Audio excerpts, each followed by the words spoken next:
Tere!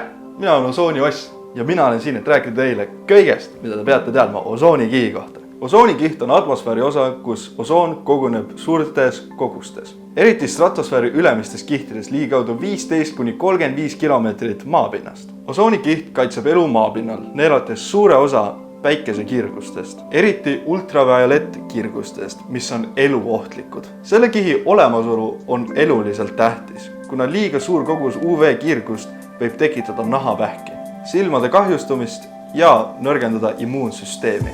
Osoonikiht on dünaamiline ja seda moodustavad ning lagundavad erinevad keemilised protsessid pidevalt. Osooni teke toimub, kui hapnik puutub kokku ultraviolettkirgusega, mis lõhustab hapniku molekule ja võimaldab neil ühenduda ühe osooni molekuliga. Samuti toimub osooni lagunemine UV-kirguse mõjul. Kahjuks on osoonikiht viimastel aastakümnetel õhuke, eriti Arktika kohal, kus on tekkinud osooniauk. Selle põhjuseks on peamiselt inimtegevusest tulevad kemikaalid, nagu kloor, fluoor, süsivesinikud, mis lagundavad osooni molekule. Rahvusvahelistel kokkulepetel, nagu näiteks Montreali protokoll, on aidanud vähendada osoonikihi kahjustavaid aineid ning tulemused on positiivsed. Osoonikiht on taastumas.